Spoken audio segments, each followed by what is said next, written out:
আজকের সব মুসলিম দেশের উপর জিহাদ ফরজ। এই অজুহাতে কেউ জিহাদ থেকে পিছে সরে আসবে যে না আমাদের এখানে তো সক্ষমতা নাই, তো আসলে ওমর ইবনুল খাত্তাবেরও সক্ষমতা ছিল না, সুলতান সালাহুদ্দিন আইয়ুবেরও সক্ষমতা ছিল না, সুলতান মোহাম্মদ আল ফাতেহেরও সক্ষমতা ছিল না। ছিল কি? সৎ নিয়াত, তাকওয়া, পরহেজগারিতা, আল্লাহর উপর ভরসা। তোমাদের সক্ষমতা আছে কিন্তু তোমাদের তাকওয়া পরহেজগারিতা নাই, আল্লাহর উপর ভরসা নেই। আপনি যদি মনে করেন আমেরিকাকে একচাটিয়ে দোষ দিবেন যে আমেরিকা ইসরায়েলকে সাপোর্ট দিচ্ছে, দোষ দেওয়া যাবে, তবে এর আরেকটা ব্যাখ্যাও আছে। আরেকটা ব্যাখ্যা হচ্ছে আমেরিকা ইসরায়েলকে তার জুলম হিসেবে যতটা না তাকে সাপোর্ট দেয়, অথবা জুলম হিসেবে যদি সাপোর্ট দেয়, তো তার পাশাপাশি একটা বড় অংশ থাকে সফট কর্নার। সে সফট কর্নারটা কি?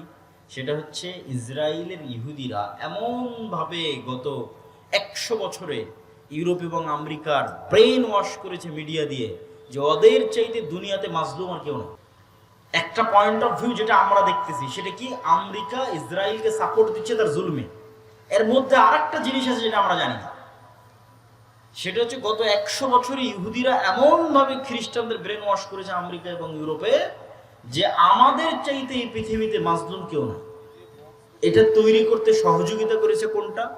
ওই যে হিটলার 60 লক্ষ ইহুদিকে গ্যাস চেম্বারে ঢুকিয়ে হত্যা করেছিল। 60 লক্ষ ইহুদিকে গ্যাস চেম্বারে ঢুকিয়ে হত্যা করার পর এটাকে বলা হলোকাস্ট।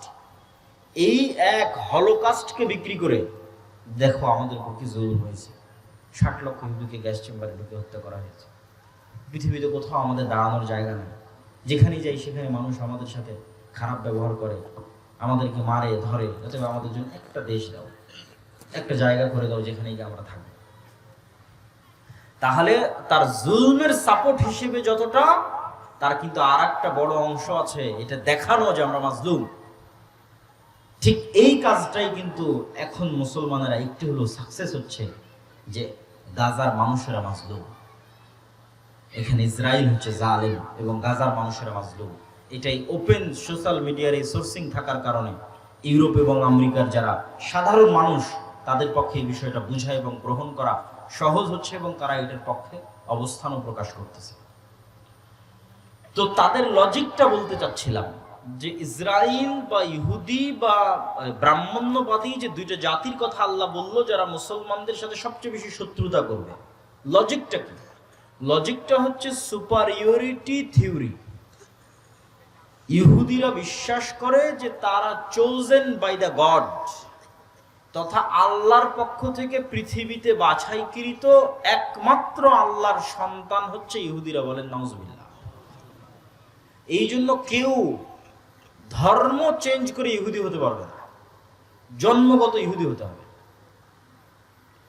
এই কারণে তারাবাদে, যেহেতু তারা চোজেন বাই দ্য আল্লাহর সন্তান, তাদের বিশ্বাস অনুযায়ী এই জন্য তারাবাদে আর বাকি পৃথিবীর সবাই হচ্ছে গরু, ছাগল, মহিষ, ভেড়া, বকরি অথবা পশু প্রাণী নয়। এদের জবাই করলেই কি, আর এদের স্ত্রী সন্তানদের ধর্ষণ করলেই কি। যেমন গাজার 50,000 মানুষকে হত্যা করে ওদের কোনো ফিলিংস কাজ করেনি, ওরকম 50,000 সুযোগ পেলে 50,000 খ্রিস্টানকে হত্যা করবে, কোনো ফিলিংস কাজ করবে না। কেননা তার ব্রেনে আছে সুপারিয়রিটি থিওরি। সে তার রব কর্তৃক বা আল্লাহ কর্তৃক বাছাইকৃত পৃথিবীর একমাত্র সন্তান, বাকি সব গোলাম। একই সুপারিয়রিটি থিওরি আমাদের পাশের দেশের ব্রাহ্মণ্যবাদীরা বিশ্বাস করে। এরা বিশ্বাস করে কি, যে আমরা তাদের বিশ্বাস অনুযায়ী আমরা ভগবানের মাথা থেকে তৈরি হয়েছি। এই জন্য কেউ নতুন করে ধর্ম চেঞ্জ করে ব্রাহ্মণ হতে পারবে না। ব্রাহ্মণ জন্মগত হতে হবে, লিগ্যাসি, বংশগত হতে হবে। তো ব্রাহ্মণরা কোত্থেকে তৈরি হয়েছে? ভগবানের মাথা থেকে তৈরি হয়েছে। আর বাকি ক্ষুদ্র, তারপরে হচ্ছে কি বলে বৈশ্য, ক্ষত্রিয়, যত ওদের যে জাত পাতের যে ভেদ আছে, নিম্ন শ্রেণীর হিন্দু যারা আছে, বলি দেওয়া লাগলে ওদের ছেলে মেয়েকে বলি দাও, যা করা লাগবে সব ওদের, কাজ করবে ওরা, খাটবে ওরা, ব্রাহ্মণেরা বসে থেকে খাবে, বাকি সব গোলাম। এটাই কিন্তু হিন্দু কালচার। এবং এই কারণেই কিন্তু বাংলাদেশের মুসলমানেরা এত বেশি মুসলমান হয়েছে। কেন? বাংলাদেশের মুসলমানেরা বেশিরভাগ নিম্ন বর্ণের হিন্দু ছিল। যখন বিদেশ থেকে মুসলমানেরা এই দেশে প্রবেশ করেছে, তখন এই দেশের হিন্দুরা দেখেছে এর চাইতে সাম্যতার ধর্ম, এর চাইতে সমতার ধর্ম, এর চাইতে মানবতার ধর্ম, যেখানে রাজা কি, বাদশাহ কি, আমির কি, প্রজা কি, এক সিস্টেমে, এক কাতারে, এক মসজিদে। কেউ বলতে পারবে না যে মসজিদে ওই জায়গাটা আমার, কেউ আগে জায়গা না জায়গা, এই জায়গাটা আমার, এখানে যেন কেউ না বসে, কোনো ক্ষমতা নাই। রাজা বাদশাহ কারো ক্ষমতা নেই। মসজিদে যে যেভাবে প্রবেশ করেছে, সে যেভাবে জায়গা পেয়েছে সে সেখানে বসবে, সে সেখানে সালাত আদায় করবে, পায়ের সাথে পা মিলাবে। এই যে ইসলামের মধ্যে কালারকে কেন্দ্র করে, জন্মগতকে কেন্দ্র করে, কোনো কিছুকে কেন্দ্র করে যে কোনো ভেদাভেদ নাই, যে রাসূল সাল্লাল্লাহু আলাইহি সাল্লাম হাদিসে বলেছে লা ফাজলা লিআরাবিয়্যিন আলা আজামিয়্যিন ওয়ালা লিআজামিয়্যিন আলা আরাবিয়্যিন, যে কোনো আরবের ন্যূনতম প্রাধান্য নাই কোনো অনারবের উপর, কোনো অনারবের ন্যূনতম প্রাধান্য নাই কোনো আরবের উপর, কোনো কালো রঙের মানুষের ন্যূনতম প্রাধান্য নাই সাদা রঙের মানুষের উপর, কোনো সাদা রঙের মানুষের ন্যূনতম প্রাধান্য নাই কোনো কালো বর্ণের মানুষের উপর। এই যে বিশ্বের সবচেয়ে শ্রেষ্ঠ মানুষকে শুধুমাত্র আদম সন্তান হিসেবে ট্রিট করা। যদি জো বাইডেন, তো জো বাইডেনও আদম আলাইহিসসালামের সন্তান। ডক্টর ইউনুস, তো ডক্টর ইউনুস আদম আলাইহিসসালামের সন্তান। বাই বর্ন, জন্মগতভাবে রক্তের দিক থেকে এরা সমান। গায়ের রঙের কারণে, কোন বংশে জন্মগ্রহণ করেছে, কোন এলাকায়, কোন দেশে জন্মগ্রহণ করেছে, এর কারণে মান সম্মানের কোনো কমতি হবে না। মান সম্মানের কমতি হবে কাজের কারণে, কর্মের কারণে।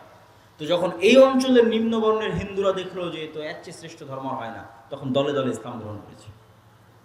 তাহলে ওখানে ইহুদিদের সুপারিয়রিটি থিওরি, এখানে হিন্দুদের সুপারিয়রিটি। ব্রাহ্মণ্যবাদী হিন্দু আর জায়নিস্ট ইহুদি, এরা হচ্ছে সুপারিয়রিটি থিওরিতে বিশ্বাস করে। এরা বাদে যেমন ব্রাহ্মণ্যবাদী হিন্দুরা মুখে বলুক আর না বলুক, তারা কি মনে করে? তারা মুসলমানদের মনে করে লেচ্ছ, জবন, অস্পৃশ্য। অস্পৃশ্য মানে যাকে টাচ করাও যায় না, এতটা অপবিত্র। শেখ মুজিবুর রহমান তার আত্মজীবনীতে লিখেছে, সে তার এক হিন্দু বন্ধুর বাড়িতে বেড়াতে গেছিল, এই কারণে ওর মা ওর খালারা মিলে ওই বাড়ি 7 বার করে ধুয়েছে, কেন মুসলমান প্রবেশ করেছে ওই বাড়িতে। অস্পৃশ্য, যাকে স্পর্শ পর্যন্ত করা যায় না। এই সুপারিয়রিটি থিওরির কারণে আজকে তাদের এত অহংকার। এই জন্য মুসলমানদেরকে তারা পশু প্রাণী মনে করে না। আজকে গাজায় যা দেখছেন, এরকম অবস্থা যে বাংলাদেশে হবে না তার কোনো গ্যারেন্টি নেই।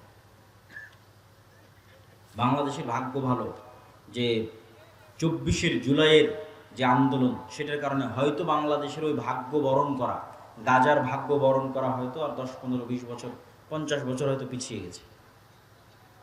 তবে মুসলমানদের জন্য সুযোগ আছে, বাংলাদেশের মুসলমানদের জন্য সুযোগ আছে, যে তারা যদি তাদের ঈমান, আমল, আকীদায় অটল এবং অটুট থাকে, তাহলে এটার থেকে বাঁচতে পারবে।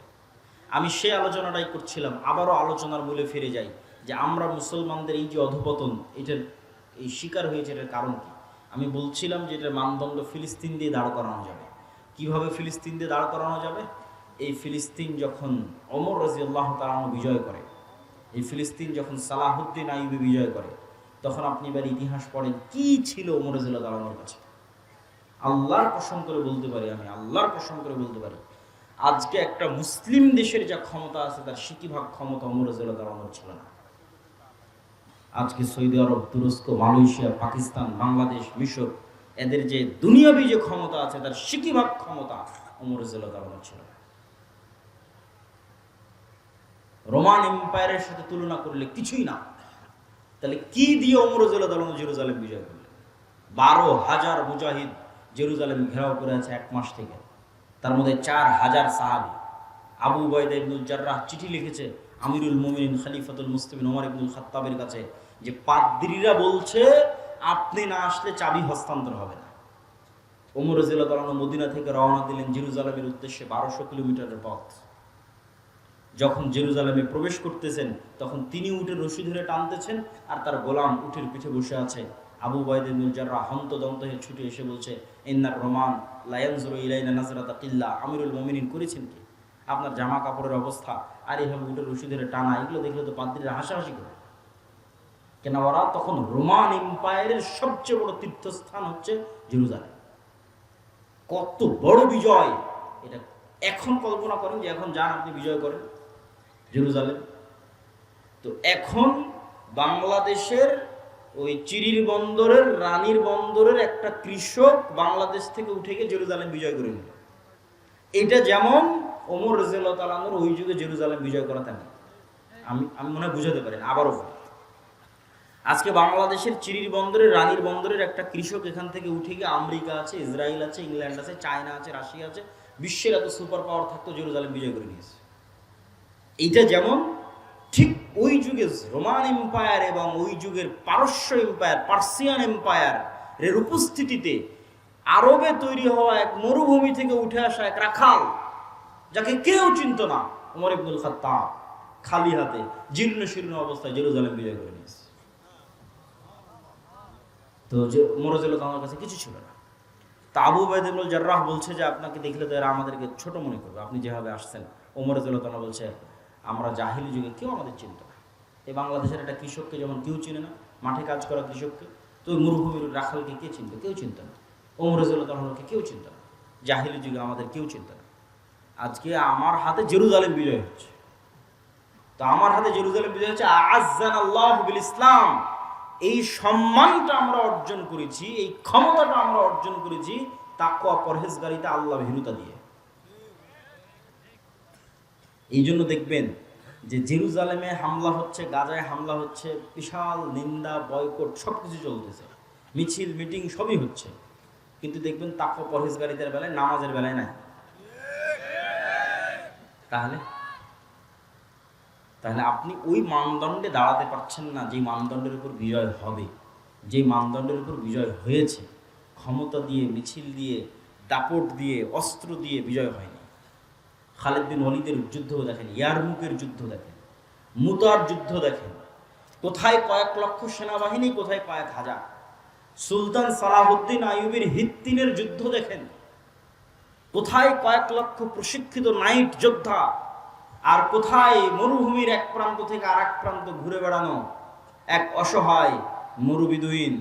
মাত্র কয়েক হাজার সৈন্যবাহিনী সুলতান সালাহুদ্দিন আইয়ুবীর হাতে।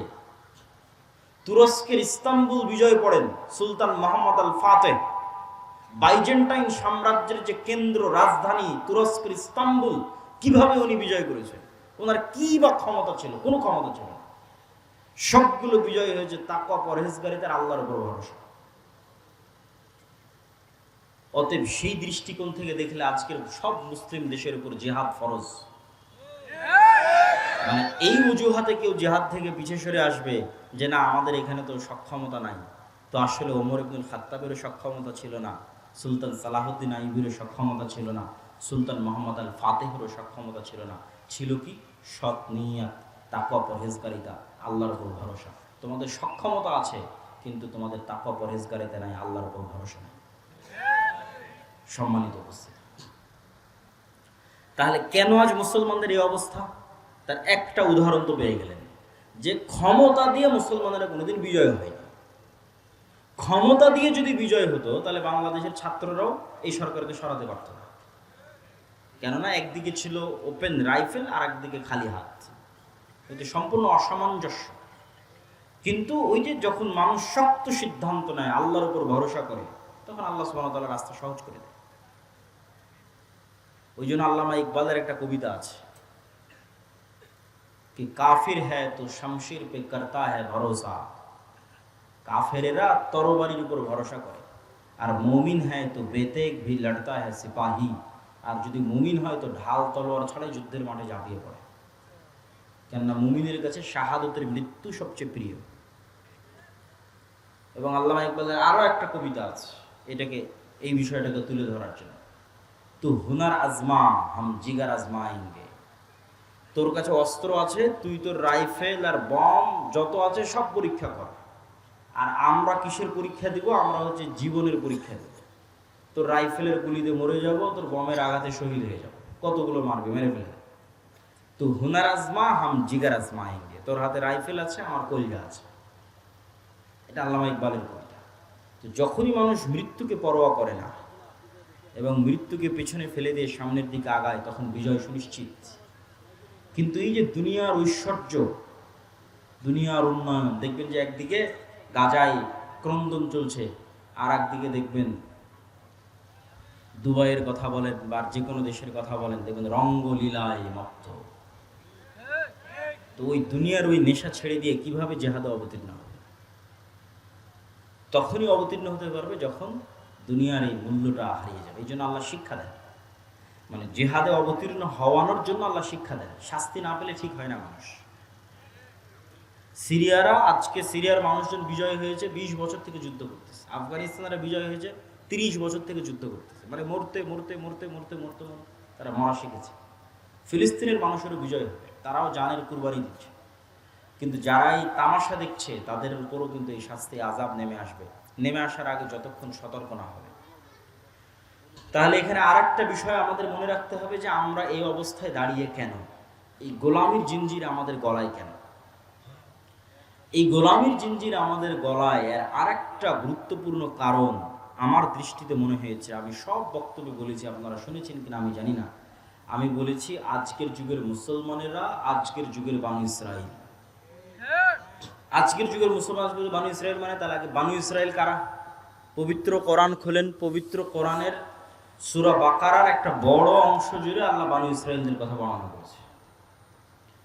তো বানু ইসরাইলদের কথা আল্লাহ কোরআনে বর্ণনা করেছে, আমি দুই একটা বলি তাহলে বুঝবেন বানু ইসরাইল কারা। এবার ওদের সাথে আমাদের মিলাবেন। বানু ইসরাইলের বর্ণনা আল্লাহ দিচ্ছে যে বানু ইসরাইলেরা চোখের সামনে দেখলো যে ফেরাউন ডুবে গেল। বানু ইসরাইলেরা চোখের সামনে দেখলো যে ফেরাউন ডুবে গেল। চোখের সামনে ফেরাউনকে ডুবতে দেখার পরও বানু ইসরাইলরা মুসা আলাইহিস সালামকে বলছে, লান নুমিনা লাকা হাত্তা নারাল্লাহ জাহরা, মুসা তোমার আল্লাহর উপর ততক্ষণ ঈমান আনবো না যতক্ষণ না তোমার আল্লাহকে নিজে চোখে না দেখবো। বলে নাউজুবিল্লাহ, তুই এর চেয়ে বড় কি দেখবি? তোর চোখের সামনে ফেরাউন ডুবে গেল, সমুদ্রের মধ্যে 12টা রাস্তা তৈরি হলো, এবং যে 12টা রাস্তা দিয়ে তোরা পার হয়ে গেলি, সেই 12টা রাস্তা যখন ফেরাউন পার হতে লাগলো তখন সে 12টা রাস্তা পানিতে মিশে ফেরাউন ডুবে গেল। এরপরে কেমনে একটা জাতি বলতে পারে ততক্ষণ তাওরাতে বিশ্বাস করবো না যতক্ষণ আল্লাহকে সচক্ষে না দেখছি? শুধু কি তাই,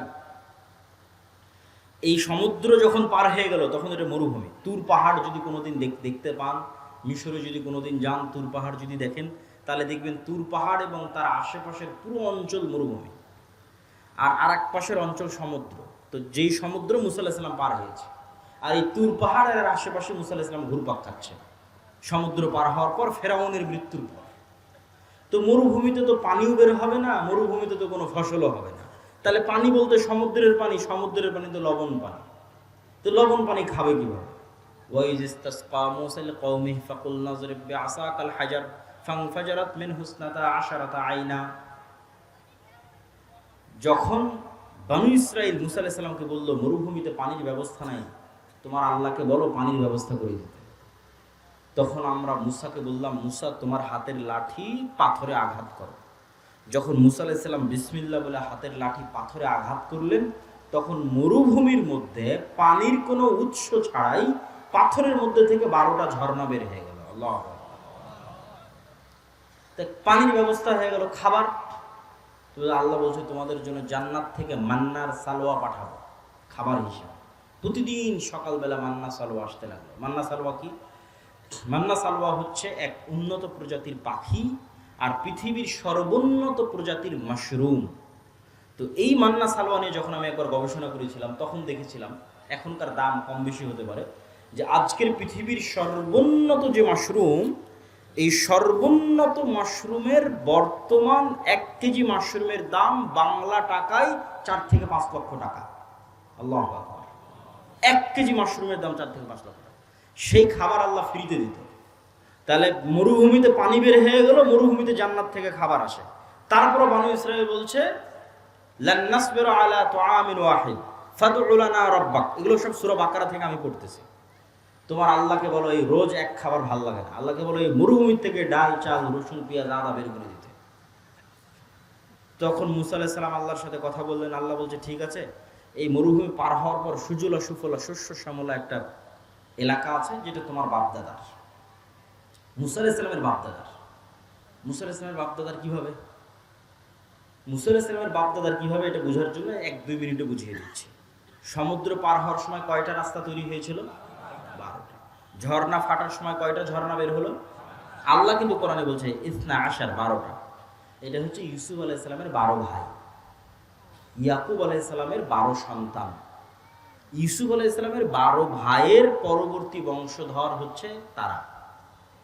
ইউসুফ আলাইহিস সালামের 400 বা 300 বছর পর মুসা আলাইহিস সালাম আসছে, ওই বংশে, ইব্রাহিম আলাইহিস সালামের বংশে, ইসাক আলাইহিস সালামের বংশে, ইয়াকুব আলাইহিস সালামের বংশে, ইউসুফ আলাইহিস সালাম এবং তার ভাইদের বংশে, তারাই বানু ইসরাইল।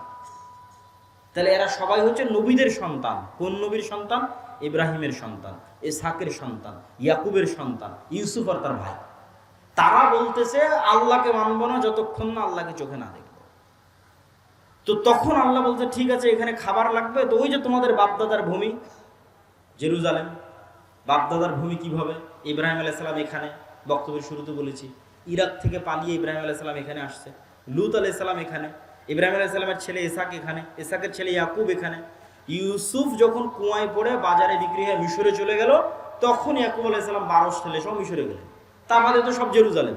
তাহলে আজ 400 বছর পর, ওই যে 400 বছর আগে ইউসুফ আলাইহিস সালাম মিশরে গেছিল, তারপর ভাইয়েরা মিশরে গেছিল, আজ 400 বছর পর বানু ইসরায়েলকে আল্লাহ বলছে, মুসা আলাইহিস সালামকে আল্লাহ বলছে তোমার বাপদাদার ভূমি, যেখানে ইব্রাহিম থাকতো, ইসহাক থাকতো, ইয়াকুব থাকতো, ওটা সুজলা সুফলা শস্য শ্যামলা, যাও যুদ্ধ করে বিজয় করো। তখন নবীর সন্তানেরা বলতেছে, যাদের কাছে জান্নাত থেকে খাবার আসে, যাদের কাছে ঝর্ণা ফেটে পানি বের হয়, যাদের কারণে আল্লাহ ফেরাউনকে ডুবিয়ে দিয়েছে, 12টা রাস্তা তৈরি করে দিয়েছে, তারা বলছে ইযহাবা আনতা ওয়া রাব্বুকা ফাকাতিলা, তুমি আর তোমার আল্লাহ দিয়ে যুদ্ধ করো। নাউযুবিল্লাহ।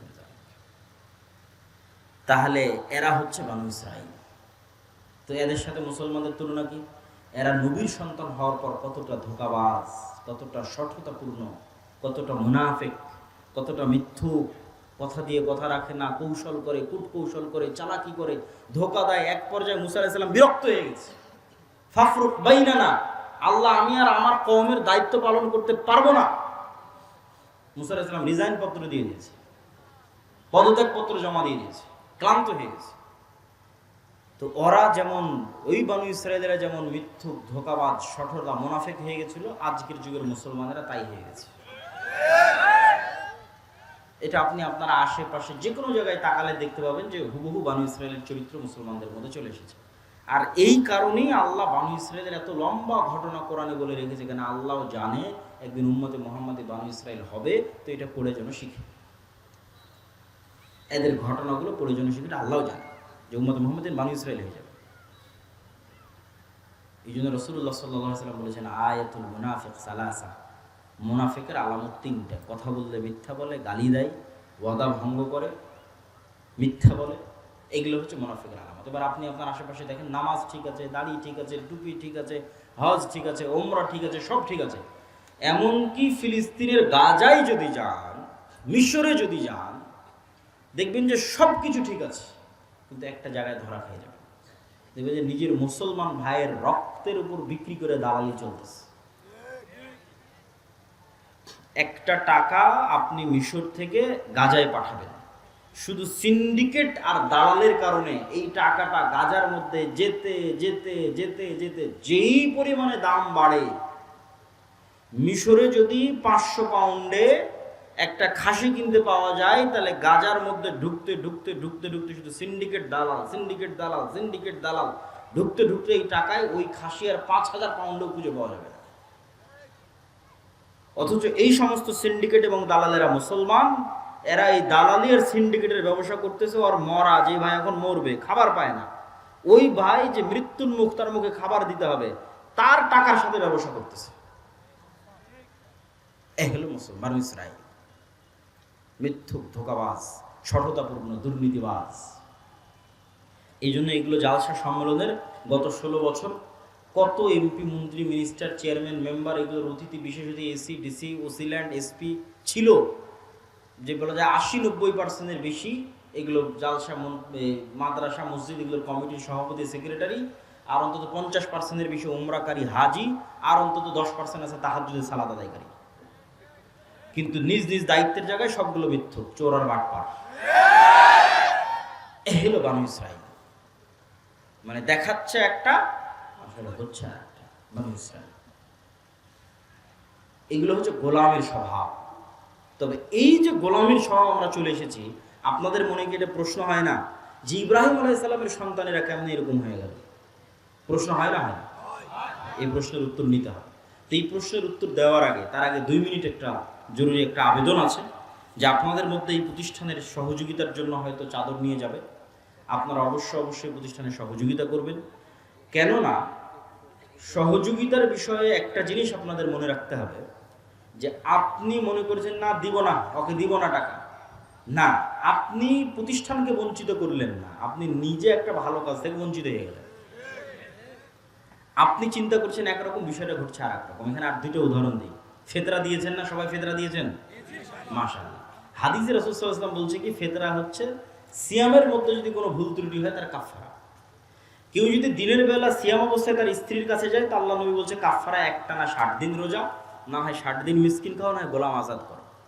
তার মানে দুনিয়াতেই ইবাদতের মধ্যে ত্রুটি হলে ধন সম্পদ দিয়ে, টাকা পয়সা দিয়ে, জরিমানা দিয়ে বাঁচা যাচ্ছে। কথা মনে আমি বুঝাতে পারি? দুনিয়াতেই যখন ইবাদতের মধ্যে গুনাহ হয়ে যাচ্ছে, তখন আল্লাহ সিস্টেম তৈরি করে দিয়েছে দুনিয়াতেই তুমি তোমার ইবাদতের ভুলের কাফারা দিয়ে দিতে পারবা, টাকা দিয়ে, ধন সম্পদ দিয়ে। এই সিস্টেম কিয়ামতের মাঠেও চলবে। কিন্তু কিয়ামতের মাঠে তখন তো টাকা বানানোও যাবে না, আর টাকা থাকবেও না। তাহলে এখন যারা আগে থেকে সেভিং অ্যাকাউন্টে জমা করে রাখবে টাকা পয়সা, ধন দৌলত আল্লাহর কাছে, আল্লাহকে কর্জ দিয়ে রাখবে, আল্লাহ ওগুলোকে আবাদ করবে, বাড়াবে। আল্লাহ বলছে তুমি যেমন একটা ধানের গাছ পুতলা, সেখান থেকে যেমন 100 ধানের শীষ বের হবে, আমার কাছে টাকা দাও, আমি এটাকে বাড়াতেই থাকবো, বাড়াতেই থাকবো, বাড়াতেই থাকবো। তারপরে কিয়ামতের মাঠে তুমি যেদিন উপস্থিত হও, উপস্থিত হয়ে দেখবা কার নামে গীবত করেছো, কাকে অপবাদ দিয়েছো, কোথায় ঠিক মতো নামাজ পড়োনি, কোথায় রোজা ছুটে গেছে, কত রকমের এলোমেলো হয়ে গেছে। তখন তোমার এই টাকা দিয়ে আস্তে আস্তে কাফারা হবে, তুমি বেঁচে জান্নাতে চলে যাবে। এই জন্য আব্দুর রাজ্জাক বিন ইউসুফ বলেছে যে দান হচ্ছে শক্তিশালী, পাওয়ারফুল ইবাদত, অন্য সবগুলোকে কাভার দিতে পারে। আর কোনো ইবাদত আর একটাকে কাভার দিতে পারে না। হজে যান, দেখবেন যে একটা ইবাদত ছুটে গেছে, কথার কথা আপনি একটা ভুল করে ফেলেছেন, তখন আপনাকে মুআল্লিম বলবে দম দিতে হবে। দম কি? এটা খাসি জবাই করতে হবে। তো খাসি জবাই করতে কি লাগবে? টাকা লাগবে। তো টাকা দিয়ে খাসি জবাই করে হজের একটা ভুল শুধরে গেছে। সম্মানিত উপস্থিতি, তা আপনাদের মধ্যে যারা চাদর হাতে যাবে, আমাদের বক্তব্য অব্যাহত থাকবে এবং খুবই গুরুত্বপূর্ণ আলোচনা, না শুনে অধৈর্য হয়ে আপনারা যাবেন না, তার মধ্যে সহযোগিতাও করতে থাকবেন। তো আমরা প্রশ্ন কি করেছিলাম, ইব্রাহিম আলাইহিস সালাতু ওয়াস সালামের সন্তানেরা এইভাবে মুনাফিক, নিমক হারামে পরিণত হলে কারণ জানার দরকার আছে না নাই? আছে। আমি আমার গবেষণায় যে কারণ বের করেছি এবং আমার মনে হয়েছে এটাই কারণ, ইতিহাস তার প্রমাণ বহন করে, ইতিহাস তার সাক্ষী বহন করে। সেই কারণটা হচ্ছে যে ইউসুফ আলাইহিসসালাতু ওয়াসসালামের মৃত্যুর পর, ইউসুফ আলাইহিসসালাম মারা গেল। ইউসুফ আলাইহিসসালাম যতদিন বেঁচে ছিল, ভাইয়েরাও মন্ত্রী, মিনিস্টার, চেয়ারম্যান, মেম্বার, বড় বড় পদে ছিল। ইউসুফ আলাইহিসসালামের মারা যাওয়ার পর যেই বংশের সাথে জোট করে ইউসুফ আলাইহিসসালাম ক্ষমতায় ছিল, ওই বংশের নাম হাকসুস বংশ। ওই হাকসুস বংশের পতন হয়ে নতুন বংশ ক্ষমতায় আসলো, তাদের নাম ফারাও, ফেরাউন, ফারাও। তো ফারাওরা বললো যে আগের হাকসুসদের মারবো তো মারবো, ওদের সাথে যাদের জোট ছিল ইউসুফ আর এদের ভাই, এদেরকেও মারবো। তো যখন ইউসুফ আর এদের ভাইদের মারতে গেল, তখন বড় বড় জ্যোতিষী, বড় বড় পাদ্রী, জাদুকরেরা বলল, এই ফারাওরা শোনো, তোমাদের যদি কোনোদিন ক্ষমতার পতন হয়, তাহলে বানু ইসরাইলদের মধ্যেই পতন হবে, ইউসুফ আর ইউসুফের ভাইদের মধ্যেই এমন সন্তান জন্ম নেবে যে তোমার ক্ষমতাকে ধ্বংস করে দেবে। তো ফেরাউনের মাথা আরো নষ্ট হয়ে গেল, আরো জুলুমের স্টিম রোলার বাড়িয়ে দিল। তো এই জুলুম চলল 300 বছর। ফেরাউনের জুলুম বানু ইসরাইলের উপর চলেছে 300 বছর। 300 বছরে বানু ইসরাইলদেরকে গোলাম বানিয়ে রাখা হয়েছে, এবং গোলাম বানানো হয়েছে দুই ভাবে। এক, সুদী অর্থনীতি। আপনি বলেন ওই যুগে আবার সুদী অর্থনীতি কোথায় থেকে আসলো? জি, কারুন হচ্ছে ফেরাউনের যুগের মানুষ। কারুন সমগ্র মিশরে সুদী অর্থনীতি পরিচালনা করত। সুদী অর্থনীতি দিয়ে, লোন দিয়ে, যেহেতু গোলাম হয়ে গেছে, টাকা নাই, টাকা লাগলে লোন নিতে হবে, লোনের উপর আবার সুদ, লোনের উপর আবার সুদ। একদিকে লোনের উপর আবার সুদ, আর একদিকে পলিটিক্যালি কোনো ক্ষমতা নাই, পুরুষ সন্তান জন্ম নিলে জবাই করে দাও, ভয়ঙ্কর অবস্থা। তো 300 বছরের গোলামিতে তাদের ব্যক্তিত্ব, আত্মমর্যাদা, আত্মসম্মান সব ধ্বংস হয়ে গেছে। যেমন আমি যদি একটা উদাহরণ আপনাকে দিই, যে ধরেন এখানে দুইজন গোলাম বসে আছে, আমি বললাম যে এই যে একটা রুটি তোমাদের জন্য দিলাম, তখন এই দুই গোলাম 3 দিন থেকে না খেয়ে আছে, টাকা পয়সা উপার্জনের কোনো রাস্তা নাই, যেহেতু গোলাম। টাকা নিতে হলে সুদের ভিত্তিতে লোন দিয়ে নিতে হবে কারুনের কাছ থেকে। সুদের ভিত্তিতে লোন দিয়ে নিতে নিতে বেশি লোন হয়ে গেছে, ওটাও শোধ করতে পারে না, তাহলে কই যাবে? তখন এই দুই গোলাম ওই একটা রুটিনে কাড়াকাড়ি লেগে গেছে। তো একটা রুটিনে কাড়াকাড়ি লেগে গেছে, একটা রুটিনে মারামারি লেগে গেছে। তাহলে একটা রুটির জন্য গোলাম কি বলবে? মিথ্যা বলবে। একটা রুটির জন্য গোলাম কি করবে? আর একজনকে মারবে। একটা রুটির জন্য গোলাম কি করবে? আরেকজনকে হত্যা করবে। একটা রুটির জন্য গোলাম কি করবে? দুর্নীতি করবে। একটা রুটির জন্য গোলাম কি করবে? ধোঁকা দিবে। এইভাবে তখন গোলামের নেচার তৈরি হয়, মিথ্যা বলা, ধোঁকা দেওয়া, মুনাফিক হওয়া স্বভাব তৈরি হয় যখন মানুষ গোলাম অবস্থায় বড় হয়। আর এই কারণেই আল্লাহ সুবহানাহু ওয়া তাআলা মূসা আলাইহিস সালাতু ওয়াস সালামকে বানু ইসরাঈলদের সাথে বড় করেনি। আল্লাহ চাইলে অন্য কোনো অলৌকিক কারিশমা দিয়ে বানু ইসরাঈলদের সাথে মূসা আলাইহিস সালামকে বড় করতে পারতেন, কিন্তু বানু ইসরাঈলেরা তো সব গোলাম। তো গোলামদের সাথে যদি মূসা আলাইহিস সালাম বড় হয়, তাহলে মূসা আলাইহিস সালামের মেন্টালিটি গোলামদের মতো হয়ে যাবে। আত্মমর্যাদা থাকবে না, আত্মসম্মান থাকবে না, স্বাধীনতা বোধ থাকবে না, চেতনা থাকবে না, কিচ্ছু থাকবে না। এমনকি গোলামের মেন্টালিটি আর স্বাধীন মানুষের মেন্টালিটি যে পার্থক্য হয়, আপনি ভারতের যে কোনো একটা মুসলিম গ্রাম আর পাকিস্তানের যে কোনো একটা মুসলিম গ্রাম আর বাংলাদেশের যে কোনো একটা মুসলিম গ্রামে যান, মেন্টালিটির পার্থক্য দেখবেন। কিন্তু 1947 আগে এই মেন্টালিটির পার্থক্য ছিল না, ঠিক মুঘল শাসন আমলে আরও ছিল না। তো আমরা ন্যূনতম গোলামি থেকে বেঁচে আছি, এই জন্য আমাদের আত্মমর্যাদা, আত্মসম্মান একরকম কাজ করে। তো মূসা আলাইহিস সালাতু ওয়াস সালামের আত্মসম্মান, আত্মমর্যাদা, রাজার বাড়িতে প্রিন্স হিসেবে মানুষ হয়েছে। খাবারের জন্য কাড়াকাড়ি করতে হয়নি, আর একজনকে ধোঁকা দিতে হয়নি, টাকা নিয়ে মারামারি করতে হয়নি, মিথ্যা বলতে হয়নি, দুর্নীতি করতে হয়নি। রাজার বাড়ি প্রিন্স অবস্থায় মানুষ হয়েছে। তাহলে আত্মমর্যাদা, স্বভাব, চরিত্র, সম্মান সব 100-তে 100 আছে। 100-তে 100 আছে, তার প্রমাণও কোরআনের মধ্যে দেওয়া আছে। প্রমাণ কি? একদিন মূসা আলাইহিস সালাম বাইরে বের হয়েছে, দেখছে ফেরাউনের একটা লোক বানু ইসরাঈলের একটা লোকের উপর জুলুম করছে।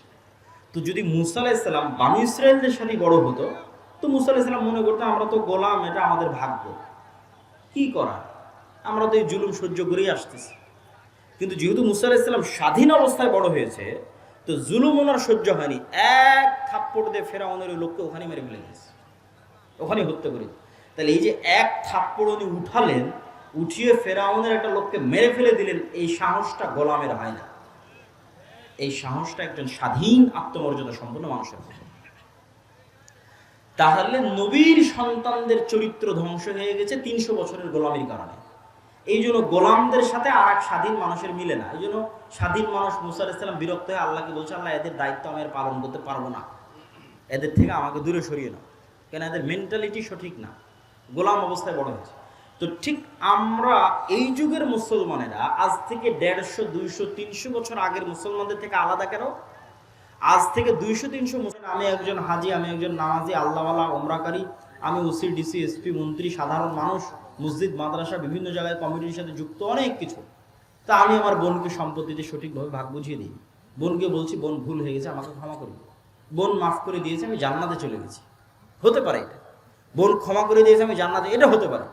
কিন্তু আল্লাহ কোনোদিন এটা করবেন না, আমাকে যোগ্য মনে করবেন না যে আমি এই রাষ্ট্রের নেতা হব।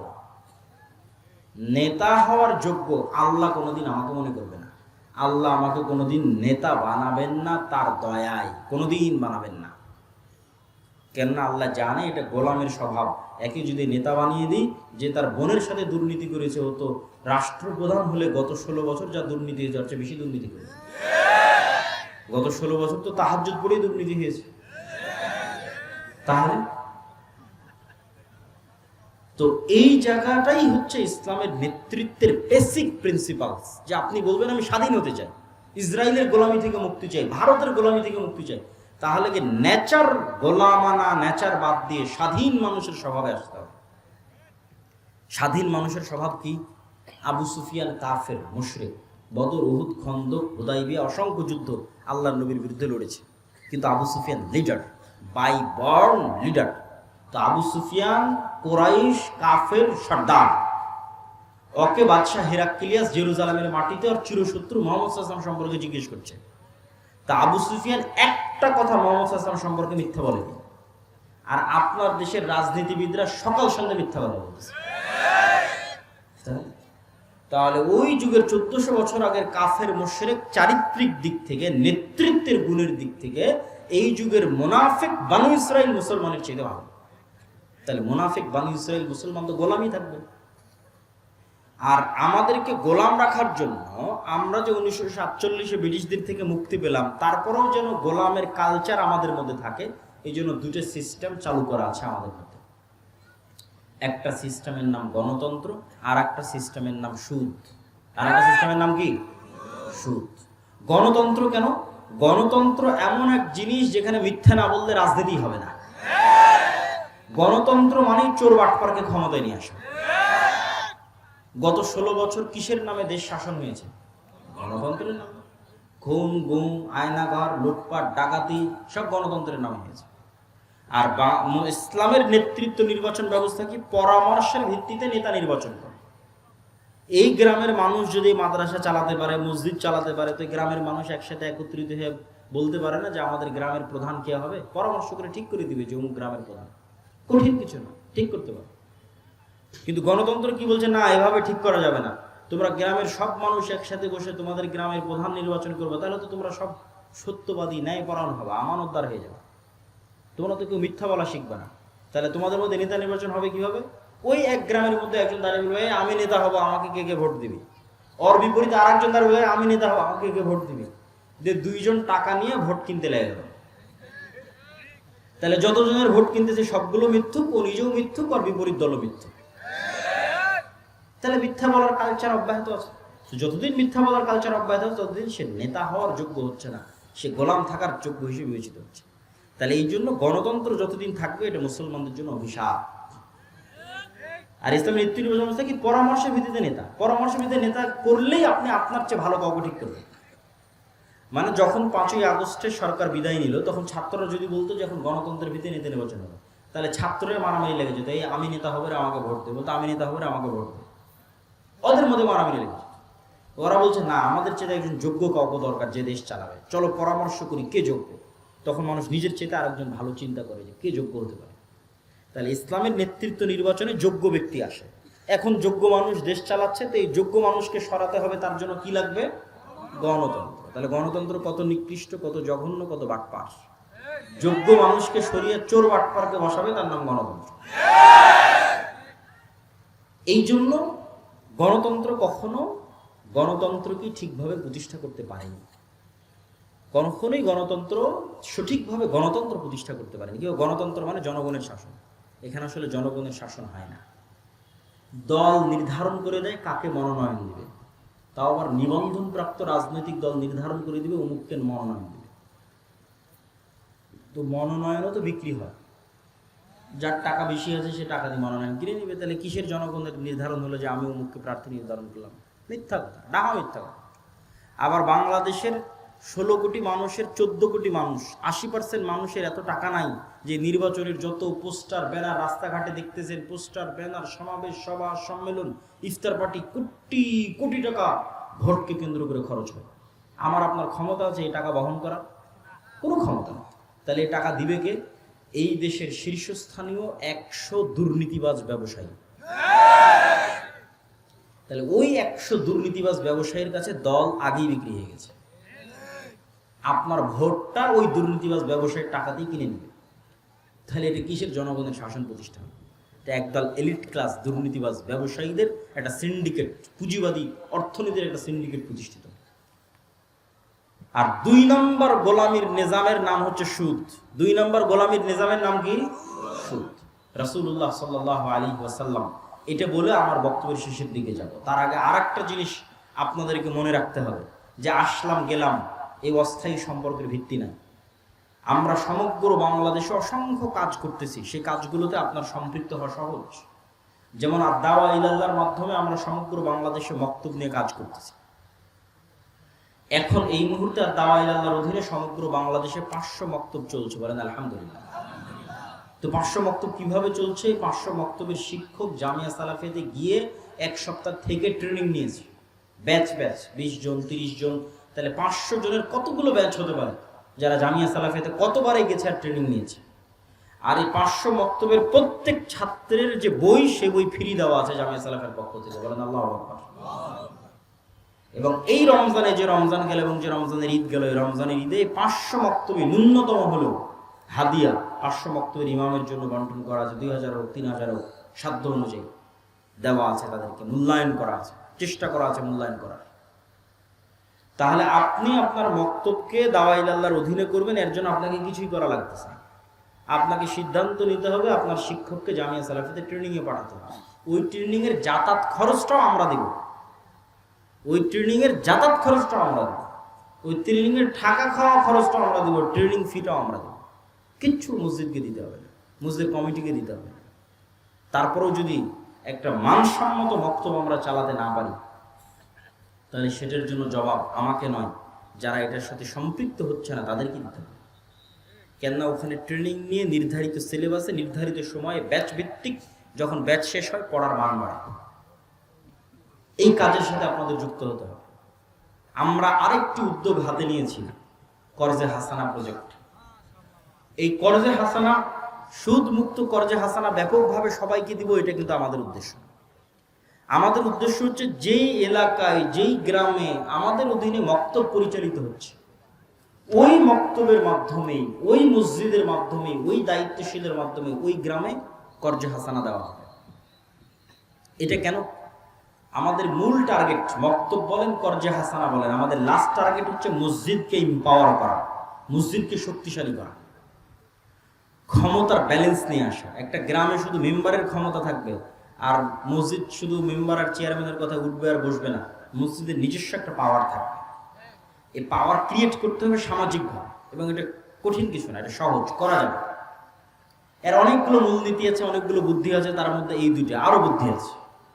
আর একটা বুদ্ধি কি, চেষ্টা করতে হবে মসজিদ মাদ্রাসাকে নিজ গণ্ডির বাইরে বের হয়ে এসে শুধু কোরআন হাদিস দার্স তাদরিস এটার মধ্যে না থেকে এর গণ্ডির বাইরে বের হয়ে এসে সমাজে যে অন্যায় অনাচার চলছে সেটাতেও বাধা দেওয়া, প্রতিবাদ করা। সমাজে অন্যায় অনাচার মানে গান বাজনার কথা বলি, সমাজে অন্যায় অনাচার মানে বেপরদার কথা বলি, এগুলো তো আমরা বলেইছি, বহুদিন থেকে আপনারা শুনেছেন। সমাজে অন্যায় অনাচার মানে মানুষের সাথে অন্যায়। ওই যে লোকটা মারা গেছে, ওর মেয়েকে সঠিকভাবে সম্পত্তি বুঝিয়ে দিচ্ছে না, জুলম হচ্ছে, মানুষের উপর জুলম হচ্ছে। এক জায়গায় কেউ পুকুর খুঁড়ে মাছ আবাদ করবে, পুকুর খুঁড়তে দিচ্ছে না, কোন রাজনৈতিক দলের নেতা এসে চান্দা দাবি করতেছে, না হলে পুকুর খুঁড়তে দিবে না, মানুষের উপর জুলম হচ্ছে। কোথাও যৌতুকের ভিত্তিতে বিবাহ হচ্ছে, মানুষের উপর জুলম হচ্ছে। তো মসজিদ মাদ্রাসা মানুষের উপর হওয়া জুলমকে বাধা দিতে যাবে, তাহলে মসজিদ মাদ্রাসার ক্ষমতা বাড়বে। আপনি যত ন্যায় প্রতিষ্ঠা করতে যাবেন তত আপনার পাওয়ার বাড়বে, এবং আপনি নেতৃত্বের যোগ্য হিসেবে বিবেচিত হবেন আল্লাহর দরবারে। আর যখনই আল্লাহর দরবারে নেতা হওয়ার যোগ্য হিসেবে বিবেচিত হবেন, আল্লাহ আপনাকে রাষ্ট্রেরও নেতা বানিয়ে দেবে। বুঝতে পারবেন না কেমনে বানিয়ে দেবে, কিন্তু আল্লাহকে প্রমাণ করতে হবে, আল্লাহর কাছে প্রমাণ করতে হবে, আল্লাহ আমি ন্যায় প্রতিষ্ঠায় যোগ্য। আমি আমার পরিবারে ন্যায় প্রতিষ্ঠা করেছি, আমার মাদ্রাসায় ন্যায় প্রতিষ্ঠা করেছি, আমার সমাজে ন্যায় প্রতিষ্ঠার জন্য চেষ্টা করতেছি। কেন? আল্লাহ নিজে ন্যায় পরায়ণ। আল্লাহর সবচেয়ে বড় গুণ হচ্ছে আল্লাহ ন্যায় পরায়ণ।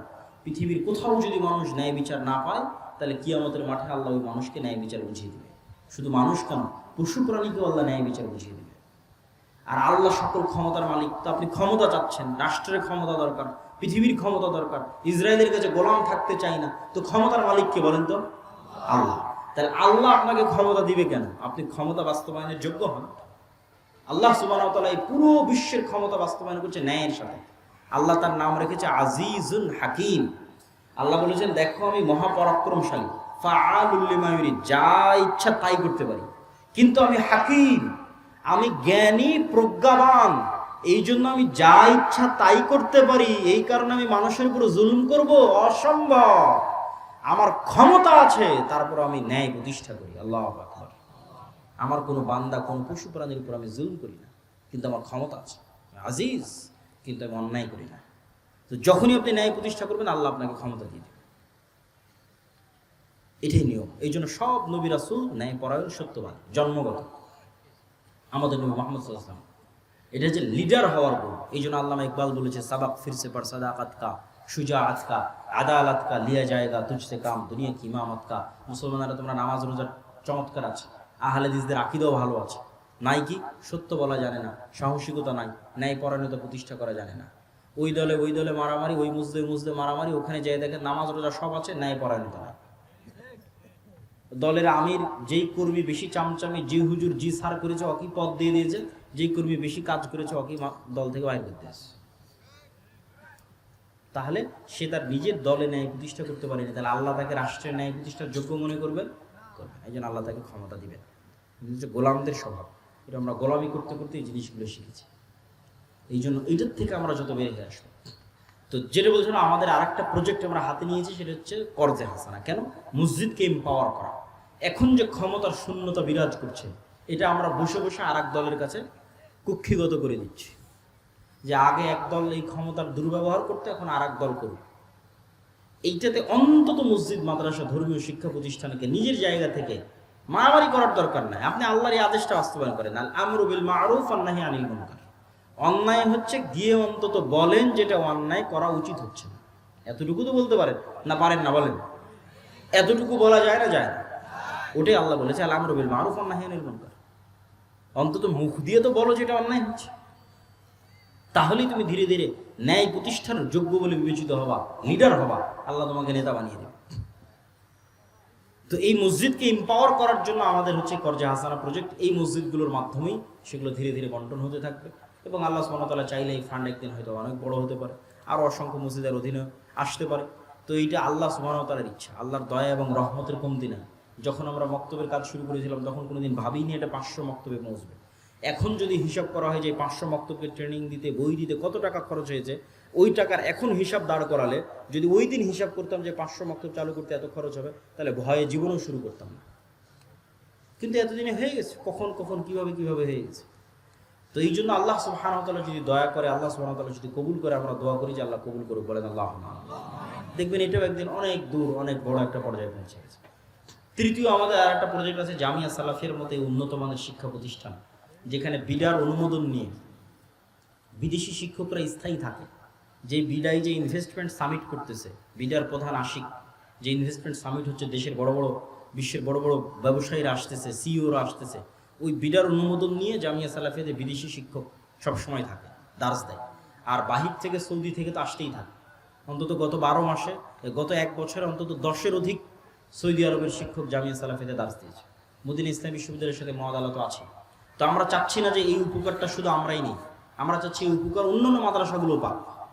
আমাদের মানসম্মত শিক্ষকদের কাছে অন্য মাদ্রাসার শিক্ষকেরা ট্রেনিং নিক এবং আমরা অন্য মাদ্রাসাগুলোকে সহযোগিতা করি। এই জন্য আমাদের মহাদালা কার্যক্রম চালু হয়েছে। আপনাদের পরিচিত মাদ্রাসা থাকলে সেটা আমাদের অফিসে যোগাযোগ করে জামিয়া সালাফে ডাঙ্গিপাড়ায় গিয়ে তারাও আমাদের মাদ্রাসার সাথে, জামিয়া সালাফের সাথে কানেক্টেড হয়ে, মাদ্রাসা তারাই চালাবে, সব কিছুই তাদের থাকবে, কিন্তু সিলেবাস, শিক্ষার মান, প্রশিক্ষণ, মাঝে মধ্যে পরীক্ষার আয়োজন বা যত রকমের সহযোগিতা করা যায়, ঠিক মক্তব নিয়ে আমরা যেভাবে কাজ করছি, মাদ্রাসা নিয়ে আমরা সেভাবে কাজ শুরু করেছি। এটিতেও আপনাদের অংশগ্রহণের উদাত্ত আহ্বান জানাচ্ছি। তারপরে হচ্ছে এই যে আজকে একদিন আসলাম, চলে যাব, আবার কবে যদি কোনোদিন দেখা হয় না হয়, তাহলে কোথায় পাবেন? এই যে মাসিক আল ইতিসাম, আজকে আপনাদের সামনে ভারতের বিষয়ে আলোচনা করছিলাম, গণতন্ত্রের ব্যর্থতা সম্পর্কে আলোচনা করছিলাম। দেখেন এখানে হেডিং দেওয়া আছে, গণতন্ত্রের ব্যর্থতা, ইসলামিক খেলাফতের উত্থান। এবং এটা আমার লেখা সম্পাদকীয়। এখানে 5টা পয়েন্ট তুলে ধরা আছে যে গণতন্ত্র বর্তমান বিশ্বের সবচেয়ে ব্যর্থ শাসন ব্যবস্থা, এবং কেন সবচেয়ে ব্যর্থ শাসন ব্যবস্থা তা লেখা আছে। বক্তব্য এতগুলো বলতে পারিনি, আজকের বক্তব্য। তারপরে সামনের মাসের যে মাসিক আল ইতিসাম আসতেছে, ওইটাতে ভারতে এবং ইসরায়েলে বর্তমান যা চলতেছে সেটার পুরো প্রেক্ষাপট তুলে ধরা আছে। তাহলে এই পত্রিকাগুলো যদি আপনারা সবসময় আপনাদের প্রতিষ্ঠানে রাখেন, আপনাদের মসজিদে রাখেন, আপনাদের ফাউন্ডেশন, লাইব্রেরিতে রাখেন, তাহলে আমাদের সাথে আপনাদের যোগাযোগটা থাকলে স্থায়ী। আমি নিজে শুধু সম্পাদকীয় না, বরং প্রবন্ধ আলাদাভাবে প্রতি মাসে লিখি। আর এর ফতোয়া বোর্ড বাংলাদেশের একমাত্র ব্যতিক্রম ফতোয়া বোর্ড, যেখানে শুধু দেশের বড় বড় আলেমরা বসে না, শুধু শাইখ আব্দুর রাজ্জাক বিন ইউসুফ বসে না, জামিয়া সালাফিয়া বানারসের মুহাদ্দিস পর্যন্ত বসে। ভারতের জামিয়া সালাফিয়ার বানারসের মুহাদ্দিসরা পর্যন্ত ফতোয়া বোর্ডে বসে। তাহলে পত্রিকাটিকে আপনাদের মূল্যায়ন করা উচিত। পাশাপাশি আমাদের যে বই পুস্তকগুলো আছে, যেমন ধরেন আজকে আপনাদের এখানে শাইখ আব্দুর রাজ্জাক বিন ইউসুফের আসার কথা ছিল, হঠাৎ অসুস্থতার কারণে, এবং একটু ভালোই অসুস্থ, এবং সম্পূর্ণ বেড রেস্টে ওনাকে ডাক্তার থাকতে বলেছে। আমরা দোয়া করে আল্লাহ সুবহানাহু ওয়া তাআলা তাকে শিফা দান করুক, আল্লাহুম্মা আমিন। তো ওনার জ্ঞান আপনি কিভাবে পাবেন? শুধু কি বক্তব্যের মধ্যেই সীমাবদ্ধ? এই যে রাসূল সাল্লাল্লাহু আলাইহি ওয়াসাল্লামের সালাত বনাম প্রচলিত সালাত, এই যে উপদেশ, ওনার যত বক্তব্য আছে সব বক্তব্যের সব হাদিস এই বইয়ের মধ্যে আছে। দোয়ার বই সহ আরও যে বইগুলো আছে, এই বইগুলোকে মূল্যায়ন করতে হবে। সম্মানিত উপস্থিতি, তো আমি আমার বক্তব্যের শেষের দিকে চলে আসতেছি। আপনাদের আমি ধৈর্যচ্যুতি ঘটাবো না। আমরা আলোচনা করতেছিলাম মুসলমানদের এই যে গোলামি, এই গোলামির একটা মাধ্যম হচ্ছে সুদ। গোলামির একটা মাধ্যম কি? সুদ। তো তো রাসূলুল্লাহ সাল্লাল্লাহু আলাইহি ওয়াসাল্লাম সব সময় দোয়া করতেন, আল্লাহুম্মা ইন্না আউযু বিকা মিনাল মা'সামি ওয়াল মাগরাম, আল্লাহ লোন থেকে বাঁচতে চাই। তো সাহাবীরা বললেন, আল্লাহর নবী আপনি এত কেন লোন থেকে বাঁচতে চান? তো রাসূল সাল্লাল্লাহু আলাইহি ওয়াসাল্লাম উত্তরে বলছে, মানুষ যখন লোন নেওয়া শুরু করে তখন মিথ্যা বলা শুরু করে। আপনি আমাকে একটা পরিবার দেখাবেন যেই পরিবার কিস্তিতে লোন নিয়েছে কিন্তু একদিনও মিথ্যা বলেনি। কথা মনে হয় আমার বুঝতে পারেননি। একটা পরিবার দেখাবেন যেই পরিবার কিস্তিতে লোন নিয়েছে কিন্তু একদিনের জন্য মিথ্যা বলেনি। এরকম একটা পরিবার খুঁজে নিয়ে আসবেন, যে ভাই একটা পরিবার খুঁজে পেয়েছি তারা কিস্তিতে লোন নিয়েছে কিন্তু ওই পরিবারের কেউ মিথ্যা বলেনি। আল্লাহর নবী বলছেন মানুষ যখন লোন নেওয়া শুরু করে তখন কি বলা শুরু করে? মিথ্যা বলা শুরু করে। তাহলে মিথ্যা থেকে বাঁচতে হবে কেন? মিথ্যা বললে যে নেতা হতে পারবে না, লিডার হতে পারবে না, গোলাম থাকবে। ইসরায়েলের গোলাম, ভারতের গোলাম, আমেরিকার গোলাম, নেতা তো হতে পারবে না। হয়তো ক্ষমা টমা নিয়ে মাপটা আপনি জান্নাতে যেতে পারবে কিন্তু পৃথিবীতে নেতা তো হতে পারবে না। নেতা হতে হলে মিথ্যা থেকে বাঁচতে হবে, ধোঁকা, সততা, দুর্নীতি থেকে বাঁচতে হবে, ন্যায়পরায়ণ হতে হবে, সত্যবাদী হতে হবে। এর জন্য লোন থেকে বাঁচতে হবে। যখনই মানুষ লোনে চলে যাবে তখন ওর আত্মমর্যাদা বিক্রি হয়ে গেছে, আত্মসম্মান বিক্রি হয়ে গেছে। এই জন্য ইসলামে লোনের কোনো সিস্টেমই নাই, বিলাসী পণ্যের জন্য লোনের কোনো সিস্টেমই নাই। মানে আপনি কর্জে হাসানাই নিবেন, ধরেন আমার কর্জে হাসানাই দরকার, কিন্তু কর্জে হাসানা আপনি একটা সাইকেল কেনার জন্য নিবেন, কর্জে হাসানা একটা মোবাইল কেনার জন্য নিবেন, কর্জে হাসানা একটা দামি জুতা কেনার জন্য নিবেন, কর্জে হাসানা এসি কেনার জন্য নিবেন, কর্জে হাসানা ফ্রিজ কেনার জন্য নিবেন, এর কোনো বৈধতা ইসলামে আছে আমার জানা নেই। যে মানুষ কর্জে হাসানায় নিবে, সুদ মুক্তই নিবে কিন্তু বিলাসী পণ্য কেনার জন্য, এর কোনো বৈধতা ইসলামে আছে আমার জানা নেই। ভুল হতে পারে, আমার গবেষণা ভুল হতে পারে। তাহলে মানুষ কর্জে হাসানায় নিবে কখন? যখন মরে যাচ্ছে, মেডিকেলে, অপারেশনে, বিয়ে দিতে পারে না, সমস্যা, পড়াতে পারে না, তখন কর্জে হাসানায়।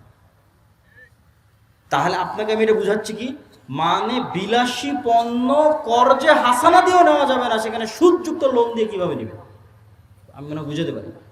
মানে ইসলামের লোনের কনসেপ্টটা এইরকম, সেটা হচ্ছে অল্পে তুষ্ট। মরার আগ পর্যন্ত, মরে যাচ্ছে এরকম সিচুয়েশন হওয়ার আগ পর্যন্ত মানুষের কাছে লোন চায় না। তাহলে তোমার আত্মমর্যাদা ঠিক থাকবে, কোনোদিন মিথ্যা বলা লাগবে না, মাথা নত করা লাগবে না, তোমার ছেলের আত্মমর্যাদা ঠিক থাকবে, নেতা তৈরি হবে, সালাহুদ্দিন আইয়ুবী তৈরি হবে, তারেক বিন জিয়াদ তৈরি হবে, মোহাম্মদ কাসেম তৈরি হবে।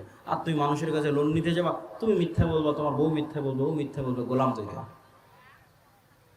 আল্লাহ সুবহানাহু ওয়া তাআলা আমাদেরকে, আমাদের জাতিকে গোলামি থেকে মুক্তির জন্য এই গণতন্ত্রের অভিশাপ আর এই সুদের অভিশাপ থেকে মুক্তি দান করুক, বলে আল্লাহুম্মা আমিন। আজকের পৃথিবীতে সুদের ইকোসিস্টেম তৈরি করা হয়েছে, এমন ইকোসিস্টেম যে আপনি চাইলেও সুদ থেকে বেরোতে পারবেন না। আপনি আমেরিকা এবং ইউরোপে যদি ক্রেডিট কার্ড ইউজ না করেন তাহলে আপনাকে বাসা ভাড়াই দিবে না, সিকিউরিটি মানি চাইবে। আর ক্রেডিট কার্ড কি, আপনাকে আরো বলছে লোন নেও, টাকা থাকা লাগবে না, তুমি লোন নিয়ে খরচ করে ফেলো, তারপরে আমরা দেখব, তোমার বেতন থেকে তুমি ধীরে ধীরে পরিশোধ করো। আপনার কার্ডে একটুও ব্যালেন্স নাই, তারপর ব্যাংক বলতেছে তোমাকে 20,000 টাকার ব্যালেন্স খরচ করার অনুমতি দিলাম, খরচ করে ফেলো, টাকা থাকার না থাক।